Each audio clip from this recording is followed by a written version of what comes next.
We'll go ahead and right now we're going to go to David Schuman. David, where are you at this point? Have you joined up with the protesters? We're now standing in the intersection of 38th and Chicago, where George Floyd lost his life. The Cup Foods is right next to us. There's a memorial on the ground that takes up the entire intersection as well as the sidewalk. There's a lot of people here. This is completely peaceful.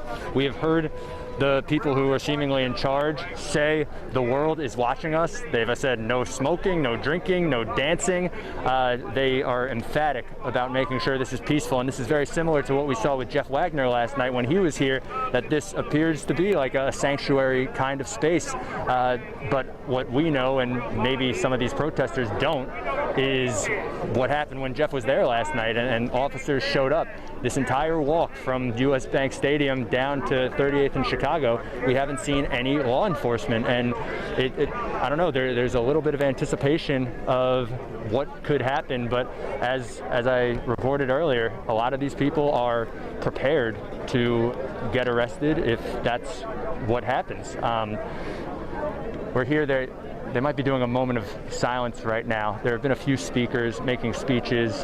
We could maybe turn that around for you in a little bit, and so you could hear a little bit of that. But there is a man, I can't hear what he's saying, but he's talking gently in front of a crowd. Everyone's huddled around him. They're standing in the middle of the intersection, in the middle of a circular memorial of flowers and signs on the ground. And this was the destination the whole time. And we're here now and seeing what a peaceful protest looks like after curfew, and we're going to wait this one out and see how long these people will be allowed to stay here. So last night, David, you know, I think a lot of people have a lot of reverence for that spot specifically because that's where Mr. Floyd passed away on Monday night, Memorial Night, and while that's true, last night at 1:30 in the morning, law enfortement, you know, they didn't care what the location was. They were enforcing the curfew, and they came in and took a crowd out that was there, maybe of about 15 or 20. And I shouldn't say took them out. Came in, used some non-lethal force, and arrested them. So it'll be interesting to see if they want them to move or if they're just going to go ahead as we come up, 2 hours and 20 minutes into a curfew and just go ahead and end it. But I'm glad you're there with them to kind of keep us posted. Do they think that they're safer there?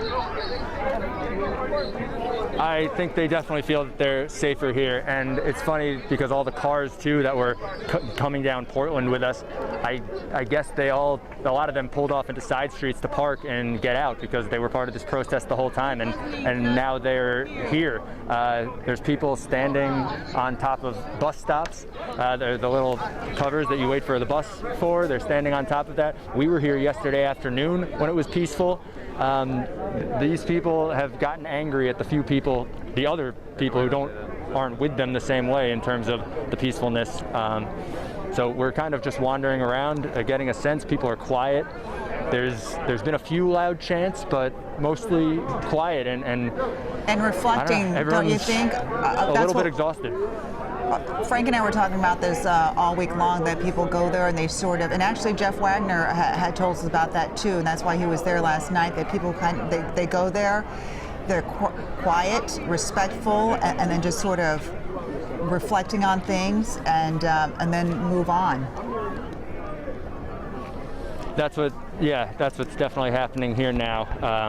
And we just came across this chalk sign that says, "Imagine a world without police." Yeah, we're here. I can't. There is a man talking at the middle of the huddle. Can't hear him obviously from back here, but there's some applause now, and everyone is calm for now. Obviously, what you guys said happened with Jeff was much later last night than it is right now, but it is after dark, so we are going to be keeping an eye out for any law enforcement. Yeah, I just wonder if because of the emotion that surrounds that corner, if they would do something else, or physically they can't, because they don't want to push the crowd around. I don't know. I don't know if it's a thought that would happen or not. I do know, though, what you say is true. When people get to that area, I think that their minds go to that video, and it becomes a very solemn thing. Absolutely, and if the police did come to try to break it up, yeah, people would be angry, but they are committed to not resisting and not getting violent back with the police. But I guess this spot might engender different feelings if it were to come to that.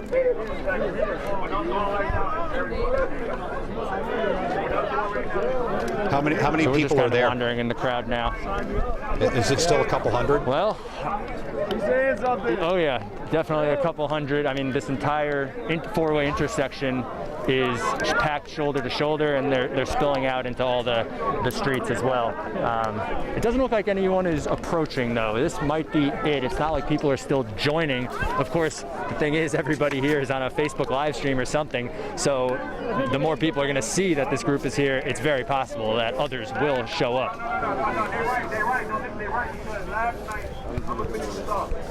David, we appreciate it. We think we might do a bit of a recap because we've had some breaking news we had some news earlier in the day and we had some news later in the day, and you might be the next big piece of news.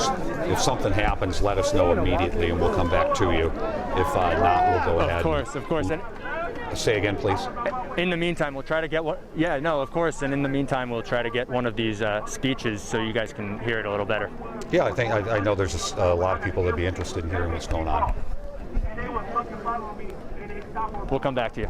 All Very right. good. Thanks, Thank you. David Schuman reporting live from 38th and Chicago, place where Mr. George Floyd lost his life Monday evening. And there's new information tonight about the officer involved in his death, and of course there's information about the bridge. So